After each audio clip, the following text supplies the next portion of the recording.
नमस्कार। हम जानेंगे चीन के बांध निर्माण के प्रयासों के बीच भारत ने 77 अरब डॉलर की जल विद्युत योजना का अनावरण कैसे किया।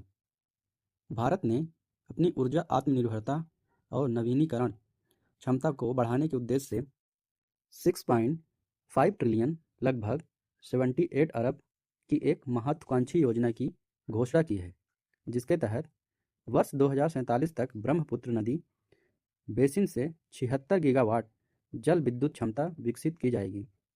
यह घोषणा केंद्रीय विद्युत प्राधिकरण यानी कि सेंट्रल इलेक्ट्रिसिटी अथॉरिटी (सीईए) द्वारा 14 अक्टूबर 2025 को की गई।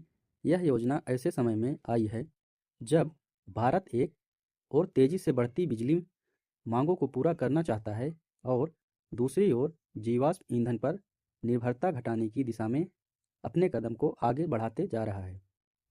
इस विशाल योजना के तहत भारत के पूर्वोत्तर क्षेत्र के 12 उपबेसिनों में फैले 210 बड़े जल विद्युत परियोजनाओं से बिजली को देश के बाकी हिस्सों तक पहुंचाने के लिए ट्रांसमिशन नेटवर्क तैयार किए जा रहे हैं।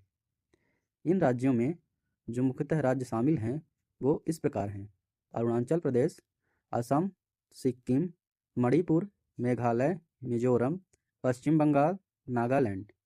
इन क्षेत्रों में भारत की 80% से अधिक अप्रयुक्त जल विद्युत क्षमता शामिल है, जिसमें अरुणाचल प्रदेश अकेले 53 गीगावाट की संभावित क्षमता प्रदान करता है। इसके अलावा योजना में 12 गीगावाट पंप स्टोरेज क्षमता भी शामिल है, जो बिजली ग्रिड के उतार चढ़ाव को संतुलित करने और नवीनीकरण ऊर्जा एकीकरण में मदद करेगी।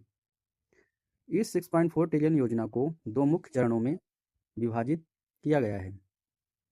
इस परियोजना में प्रमुख सार्वजनिक उपक्रमों की भागीदारी होगी, जिनमें एनएचपीसी, राष्ट्रीय जल विद्युत निगम, नीपको, उत्तरी पूर्वी विद्युत निगम, एसजेवीएन, सतलुज जल विद्युत निगम। कई ये परियोजनाएं पहले से ही विकास के चरण में हैं, जिससे इस बड़े पैमाने की ट्रांसमिशन योजना को प्रारंभिक गति मिलती है।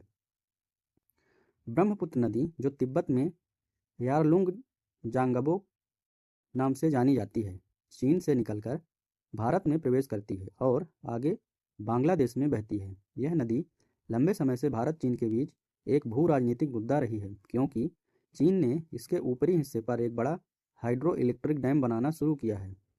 भारतीय विशेषज्ञों को आशंका है कि चीन की अपस्ट्रीम गतिविधियां शुष्क मौसम में नदी के प्रवाह को 85% तक घटा सकती हैं, जिससे अरुणाचल प्रदेश और असम में जल उपलब्धता और पारिस्थितिकी पर गंभीर प्रभाव पड़ सकता है। ऐसे परिदृश्य में भारत की यह हाइड्रो विस्तार योजना रणनीतिक और राष्ट्रीय सुरक्षा दोनों दृष्टियों से अत्यंत महत्वपूर्ण बन जाती है। यह योजना भारत को स्वच्छ ऊर्जा लक्ष्यों की दिशा में तेजी से आगे बढ़ाएगी। पूर्वोत्तर क्षेत्र का सामाजिक आर्थिक विकास तेज होगा। जल विद्युत क्षमता में वृद्धि से भारत को ग्रिड स्थिरता और नवीनीकरण ऊर्जा एकीकरण में मजबूती मिलेगी। यह पहल विकसित भारत 2047 विजन का हिस्सा है, जो सतत और हरित ऊर्जा भविष्य की ओर संकेत करता है। धन्यवाद।